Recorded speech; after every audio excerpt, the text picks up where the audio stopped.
तो लोग ये भी जानना चाहेंगे कि पीएन सिंह किसके साथ है, पार्टी के साथ है कि ढुल्लू के साथ?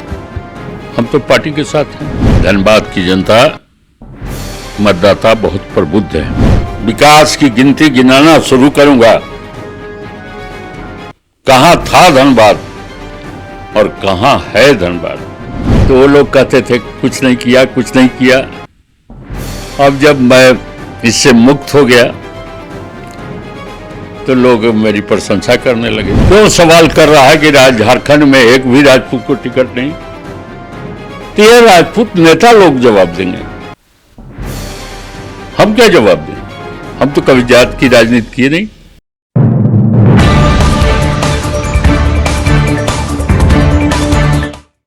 लोकसभा चुनाव 2024 पूरे उफान पर है। 3 चरणों में मतदान हो चुके हैं और धनबाद लोकसभा का 25 मई को मतदान होना है, यानी मात्र अब एक पखवाड़ा ही बच गया है। धनबाद लोकसभा में भी प्रत्याशी अपने अपने पक्ष में चुनाव प्रचार में पूरी एड़ी चोटी लगा चुके हैं। समर्थक तो लगा ही चुके हैं, सोशल मीडिया पे भी जमकर प्रचार प्रसार चल रहा है और सबसे बड़ी बात यह है कि नेताओं की जुबान भी अब तेज हो गई है। एक से एक दूसरे पर आरोप प्रत्यारोप भी शुरू हो गए हैं। लेकिन इस वक्त में सबसे ज्यादा चर्चा बाघमारा के विधायक ढुल्लू महतो, जो कि एनडीए और बीजेपी के प्रत्याशी हैं, उनकी हो रही है, उनके बयान की हो रही है। और उनके बयान के मतलब विपक्षियों से ज्यादा अपने लोग लगा रहे हैं कि आखिर वो कहना क्या चाह रहे हैं। हाल में ही उनका एक वीडियो वायरल हो रहा है जो 2 मिनट 38 सेकंड का है। उसमें उन्होंने कुछ ऐसे बयान दिए हैं जो दूसरे को कौन कहे, अपनों को भी अच्छा नहीं लग रहा है। और ये अच्छा किसी और को लगे या ना लगे, धनबाद सांसद जो मौजूदा हैं पीएन सिंह, उनको तो बिल्कुल नहीं लगेगा। ढुल्लू महतो पर जवाब देना, ढुल्लू महतो पर विरोध करे। रणधीर वर्मा चौक में ये गलत कर्मों का विरोध करे कि अगर ना अगर क्षमता को है तो ढुल्लू महतो दे। ढुल्लू महतो रणधीर वर्मा चौक में एसपी को चोर बोला, डकैत बोला, क्रिमिनल बोला। और हकीकत है जितना क्रिमिनल गोली और बम चलो सर एसपी से संपर्क करें। अरे वो जेएमएम के नेता से मैं बोले चाहिए ओवर संपर्क हमें। तो हमारा प्रेस वाला पूछा कि भैया और यहाँ विधायक सांसद क्यों नहीं बोल रहा है? हम कह नहीं बोलता है, इसलिए नहीं बोलता है, या तो डरता है या तो मिलता उसको है। न ढुल्लू महतो लेता है, न कभी किसी से डरता है, न कभी डरा है, न कभी डरा कि जितना गलत मानसिकता धनबाद के प्रति रखे वाला आदमी एक हो चुका है, धनबाद के भय बना के रखे वाला आदमी सब एक हो चुका है।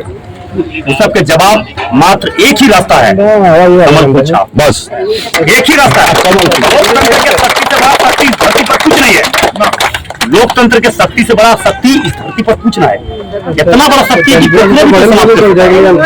वोट ऐसा शक्ति ना, लोकतंत्र में ऐसा शक्ति आम जनता के दिल है। इसलिए हम हाथ गार्जियन सबसे रिक्वेस्ट करो कि काल के बाद जहां जहां चर्चा जरूर करिए, मात्र एक है मोदी जी, यहाँ ढुल्लू महतो।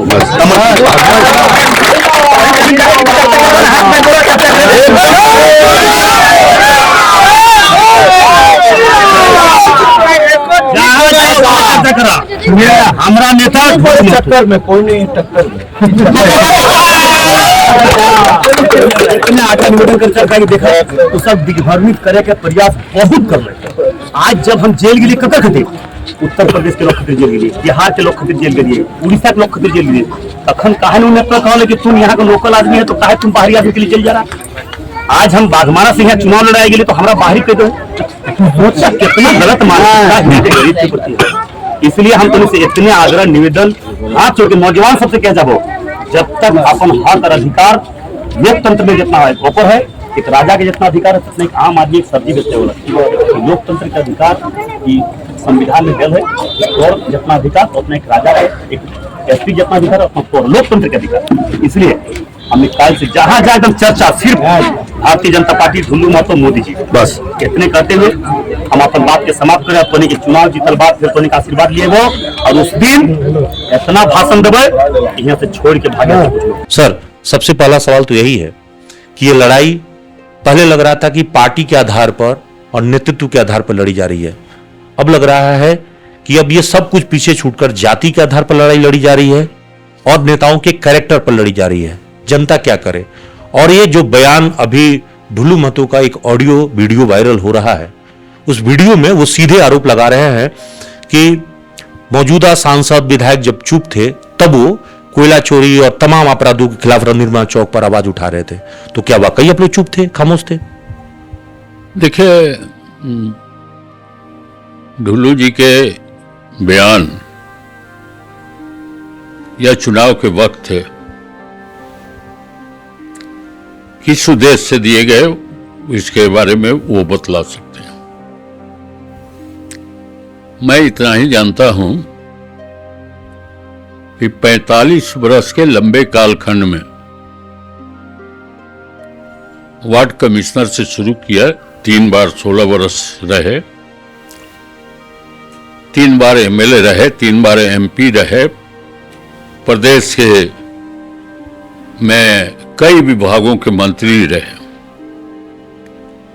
चाहे उद्योग मंत्री हो, शिक्षा मंत्री हो, लॉ मिनिस्टर हो, पार्लियामेंट्री अफेयर्स मिनिस्टर हो, ऐसे अनेकों विभाग के मंत्री रहने का अवसर मिला। फिर भारतीय जनता पार्टी में संगठन का दायित्व भी, राज्य का शीर्षस्थ दायित्व, अध्यक्ष का पद भी संभालने का अवसर मिला। लेकिन चाहे पार्टी के लोग हों या विपक्ष के लोग हों, मुझ पर भ्रष्टाचार का आरोप किसी ने नहीं लगाया। हमारे पार्टी के उम्मीदवार हैं, फिर मैं इस बात को दोहराता हूं कि किस उद्देश्य से लगाया है उसके बारे में तो वो बतलाएंगे, लेकिन व्यथित जरूर हूं, गुस्से में नहीं हूं। आपका सौम्य, आपका शिष्टाचार, आपके सादगी, वो उससे बिल्कुल अलग है, उनका एक अलग मिजाज है, तो वो तो नहीं अपना पाएंगे ना अपना वाला। देखिए, भारतीय जनता पार्टी के द्वारा लोकसभा का टिकट से वंचित कर देने के बाद मेरी प्रासंगिकता खत्म हो गई। ढुल्लू महतो हों या दूसरे कोई उम्मीदवार एमपी का टिकट, मुझे उनको हराने से क्या फायदा होगा। जहां तक व्यक्तिगत, आगे तो हमें चुनाव, इससे एमएलए एमपी का चुनाव लड़ना नहीं है। लेकिन कुछ लोग तो आरोप लगा रहे हैं कि आप बैकडोर से अनुपमा का समर्थन कर रहे होंगे, स्वजातीय होने के कारण, ये भी तो हो सकता है। तो कांग्रेस ने टिकट दिया, किसको नहीं दिया, या मानकर कोई चले तो उसका निदान तो है नहीं, और इसलिए दूरी बना ले तो इसका निदान तो है नहीं मेरे पास। लेकिन इतनी बात जरूर कहूंगा कि मर्यादित ढंग से, मैंने जिंदगी में मर्यादा का पालन किया है, या जुबान से भी और अपने क्रियाकलाप में। अब जिस भाषा में वो बोल गए उस भाषा में तो मैं बोल नहीं सकता। वह स्वयं साक्ष्य हैं कि उन्होंने जब महाधरना का कार्यक्रम किया था और मुझे विशेष रूप से आग्रह किया था कि मैं उसमें शामिल हूं, और इन्होंने कहा था, डरने की बात तो कि मेरी हत्या हो जाएगी, तो मैंने कहा था कि मेरे रहते कोई हत्या नहीं करेगा, इसकी गारंटी मैं लेता हूं। यह डरपोक आदमी बोल सकता है जो प्रशासन पर मैंने और इसके पूर्व का इतिहास है, संघर्ष का इतिहास है धनबाद की जनता के लिए। ऐसे बयान की जरूरत क्यों पड़ी? क्या जाति का जरूरत क्या पड़ी, इसका तो जवाब वो दे सकते हैं। अभी तक तो उन्होंने कोई सवाल दिया नहीं है, कहीं बयान दिया नहीं। मैं तो नहीं कह सकता, मुझे नहीं मालूम है क्या उद्देश्य है, क्योंकि हमारा राजनीतिक उद्देश्य भी नहीं है, व्यक्तिगत कि हम एमएलए का, एमपी का चुनाव लड़ने जा रहे हैं। धनबाद की जनता प्रभुत्ता की कमी नहीं है, इस संकल्प को पूरा करें, यही निवेदन करें। लेकिन आखिरी सवाल यही है कि अपने प्रत्याशी को क्या मिलेंगे तो समझाएंगे कि कम से कम आपका वाला गुण अपना सकें, सबको लेके चले, और ये जो बाहरी भीतरी अगड़ा पिछड़ा की जो लड़ाई जा रही है ये ना हो। सोशल मीडिया में तो अब तो जबरदस्त दिख रहा है, अगर आमने सामने की बात हो तो बात अलग है, क्योंकि ऐसी लड़ाई हम लोगों ने महाराष्ट्र में मनसे नेता राज ठाकरे के साथ देखा था, जब इसी तरह की वो उत्तर भारतीयों के साथ लड़ाई लड़ा रहे थे। यही चीज यहां हो रहा है। इसके लिए पार्टी के शीर्षस्थ नेताओं को सब उनके जानकारी में है, यह लड़ाई को किस दिशा देना चाहते हैं उनके जानकारी में है। तो आज जो व्यक्ति मुझ पर उंगली उठा सकता है वो हमारी बात मानेगा, इसलिए इसके पार्टी के बड़े नेताओं को इसकी चिंता करनी। पहले कभी धनबाद में जो भी लोग यहाँ हैं शांतिपूर्ण अपना व्यापार करते हैं, नौकरी करते हैं, उनको ये चिंता नहीं हुई। पहली बार यहाँ मरवाड़ी, बिहारी, बंगाली, गुजराती जो भी लोग हैं, हर समाज के लोग चिंतित दिख रहे हैं। ऐसा क्यों हो गया? जो आज तक सुख भोगा है धनबाद की जनता ने, सामाजिक समरसता का, एक दूसरे के भेदभाव कहीं नहीं दिखाई देते, उसी को आगे भी चाहती है धनबाद की जनता। तो लोग तो ये भी चाहते हैं कि भाई विकास हो, और विकास के साथ साथ ये धनबाद में शांति बने रहे, अमर बनी रहे। ये चीजें लोगों को चाहिए। ये शांति तो जिंदगी का प्रथम जीवन शैली है, जीवन शैली है। हमको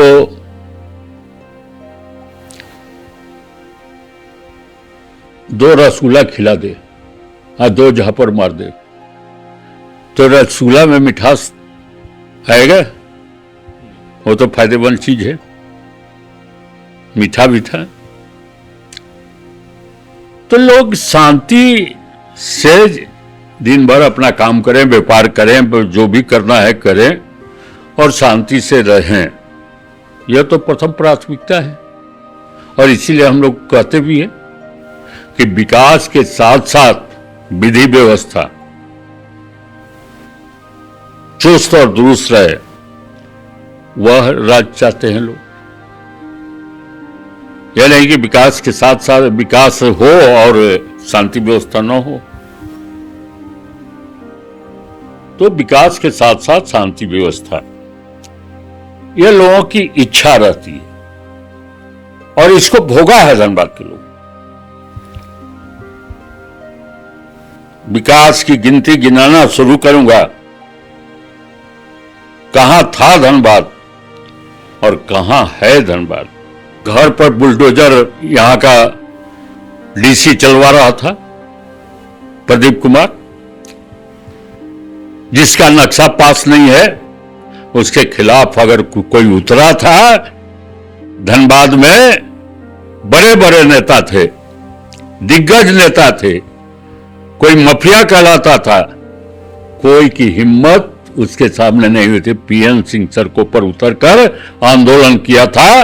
15 से 20 हजार लोग सुशील मोदी जी को बुलाकर यहां पर उसके खिलाफ जो है डीसी ऑफिस घेरने का काम किया था। लेकिन जो लोग अभी देख रहा हूं कि जो लोग आप पे सवाल उठाते थे विकास को लेकर कि पीएन सिंह ने विकास अपने टाइम में जितना टाइम मिला उस हिसाब से काम नहीं किए, आज अब व्यक्तित्व पे आते हैं तो उनको लगता है कि जब वो कैंडिडेट का तुलना करते हैं सभी कैंडिडेट में, तो आपके व्यक्तित्व के सामने कहीं कोई नजर नहीं आता और आप आजकल सबके अच्छे लगने लगे। जब लोग चला जाता है तब याद करते हैं। गुण अवगुण का आकलन तो बाद में होता है ना। तो जब मैं आज अप्रासंगिक हो गया, बहुत लोगों के विकास की अपेक्षा भी थी, तो वो लोग कहते थे कुछ नहीं किया, कुछ नहीं किया। अब जब मैं इससे मुक्त हो गया तो लोग मेरी प्रशंसा करने लगे। तो अच्छा, आपके साथ जो रहते थे बहुत सारे, मैं पहले आता था तो बहुत सारा दरबार में लोग नजर आते थे, वो सब दरबारी छोड़ के आजकल वो कोई दरबार में नहीं, संगठन के लोग थे और आज संगठन का काम कर रहे हैं। वो सब ढुल्लू के पक्ष में काम कर रहे हैं। ढुल्लू के पक्ष में नहीं, भाजपा के पक्ष में। वह जो संगठन के थे और जिसको दायित्व दिया गया है, जिम्मेवारी दी गई है, उस दायित्व का निर्वहन कर रहे हैं। तो लोग ये भी जानना चाहेंगे कि पीएन सिंह किसके साथ है, पार्टी के साथ है कि ढुल्लू के साथ है? हम तो पार्टी के साथ हैं। ढुल्लू जी के आने के बहुत पूर्व से हम पार्टी के में हैं। ढुल्लू जी तो हाल फिलहाल में पार्टी में आए, पिछले चुनाव के पूर्व आए, और उस समय के पूर्व तो मैं प्रदेश अध्यक्ष रह चुका हूं। तो अभी तो लोग कह रहे हैं कि अभी जो भी जेबीएम से आया है उसकी चलती ज्यादा है आपकी पार्टी में। नहीं, जेबीएम अभी अब पार्टी की सोच, आज के परिवेश में प्रदेश से लेकर केंद्र नेतृत्व सब मिलकर जो अच्छा विकल्प पार्टी को लगा उसने चयन किया है। अभी आपके डिमांड हो रही है धनबाद में राजनाथ सिंह को लाने के लिए, योगी जी की चर्चा हो रही है। इन सब के पीछे है कि भाई राजपूत समाज नाराज है आपके टिकट, इसलिए इस बात को नेताओं से पूछिए। कोई है क्या यहाँ नेता? राजपूत नेताओं कौन है राजपूत नेता? राजपूत का बहुत सा संगठन है, क्षत्रिय संगठन है, कर्णित सेना है, राजपूत विचार मंच है, कहीं महाराणा प्रताप के नाम पर संगठन है। तो इसके बहुत से संगठन हैं। उस राजपूत, मैं कभी जात आधारित राजनीति नहीं किया हूं, मैं समाज के सभी वर्गों को लेकर राजनीति किया हूं। इसलिए यह सवाल, इस प्रश्न को आप राजपूत के नेताओं को से कीजिए कि आज झारखंड में नाराजगी क्यों है आपकी। पीएन सिंह का टिकट से थोड़े नाराजगी है, देश स्तर पर भी नाराजगी है। यह रूपाला के बयान से तो देश स्तर पर झारखंड में वह पीएन सिंह का टिकट कट गया, नहीं कटा, उसकी वजह से थोड़े नाराजगी है। यह हो सकता है कि भावना हो, बहुत से लोगों की भावना है, व्यक्तिगत जुड़े लोगों की भावना है, मेरे परिवार के लोगों की भावना हो सकती है, लेकिन यह राजपूत समाज क्यों विरोध कर रहा है, क्यों सवाल कर रहा है कि झारखंड में एक भी राजपूत को टिकट नहीं? तो यह राजपूत नेता लोग जवाब देंगे, हम क्या जवाब दें? हम तो कभी जात की राजनीति किए नहीं, हम किसी जातीय विभेद में नहीं पड़े। सबको साथ, सबका विकास, सबका विश्वास लेकर चले। तो यही तो चाहिए था, सबका विश्वास वाला। जो लास्ट लाइन हम बोले ना, एक ऐसा कैंडिडेट जो सबको लेके चले, वो बाहरी भीतरी की लड़ाई नहीं लड़ाए, जातीय लड़ाई नहीं लड़ाए, अगड़ा पिछड़ा की लड़ाई नहीं लड़ाए, वो सबको लेके चले, सबको साधे, ऐसा व्यक्ति तो चाहिए था। अब चाहिए था, जो है परिस्थिति, उस पर चर्चा की। क्या चाहिए था, क्या आदर्श होता? सब कोई मर्यादा पुरुषोत्तम राम नहीं हो जाएंगे, तो मर्यादा है पुरुषोत्तम राम को, वो भी मनुष्य के रूप में अवतरित हुए, लेकिन उनको मर्यादा पुरुषोत्तम क्यों कहते हैं? मर्यादा का जिंदगी भर पालन किया। ढुल्लू भाई तो राम मंदिर बनवाए हैं, वो भी तो कह रहे हैं कि भाई हम सनातन का बहुत बड़ा काम किया। अब देखिए, आप बार बार ढुल्लू जी के खिलाफ हमसे बुलवाना चाहते हैं। मैंने प्रारंभ में ही कहा कि मैं मर्यादा का एक पार्टी में हूं, मैं और ढुल्लू जी भारतीय जनता पार्टी में एक दूसरे के खिलाफ नहीं बोलूंगा। तो देखिए, ये मर्यादा होता है। और अभी तक आपने तमाम सवालें देखा होगा, मैंने वो हर बात पूछने की कोशिश की ताकि पता चले कि ढुल्लू के बारे में सांसद पीएन सिंह क्या रखते हैं। और यही एक अनुभवी नेता का सबसे बड़ा गुण है कि वो तमाम सवालों के जवाब के बावजूद अपनी पार्टी के विरोध में एक लाइन ना बोला हो। और सबसे बड़ी बात तो यह है कि उन्होंने अपने बयानों में पार्टी के प्रति जो वचनबद्धता है, कृतज्ञता है, उसको बरकरार रखा है। और उससे भी बड़ी बात यह है कि सांसद पीएन सिंह की जो पिछले 40 साल की राजनीति में जो सफर रहा है, वो इसीलिए तो कहा जाता है कि वो आजाद शत्रु रहे हैं। और आजाद शत्रु इसलिए कि दुश्मन इनका कोई नहीं है। विपक्ष भी इनका विरोध इस रूप में नहीं करता। और तमाम बयानों के बीच में इन्होंने अपनी बात से यह साबित कर दिया है कि वो पार्टी विरोधी कतई नहीं। प्रत्याशी के बारे में भी जितनी सवाल पूछे गए उस पर इन्होंने अपनी कोई जवाब, कोई कड़ी प्रतिक्रिया नहीं दी। ये अलग बात है कि सदाचार सीखना हो तो सांसद तेज से सीखने की जरूरत है। सहयोगी सोनू और नितेश के साथ Kunwar Abhishek Singh, news ANP, Dhanbad. Ashrafi cancer institute सभी सुविधाओं से परिपूर्ण कैंसर चिकित्सा का एकमात्र विश्वसनीय प्रतिष्ठान अब धनबाद में। एक ही छत के नीचे सभी प्रकार का इलाज जैसे अत्याधुनिक रेडियोथेरेपी मशीन, साथ में पेट स्कैन, मेमोग्राफी और अन्य सभी प्रकार के जांच की सुविधाएं उपलब्ध। वही तरीका वही इलाज अब अशरफी कैंसर इंस्टीट्यूट धनबाद में।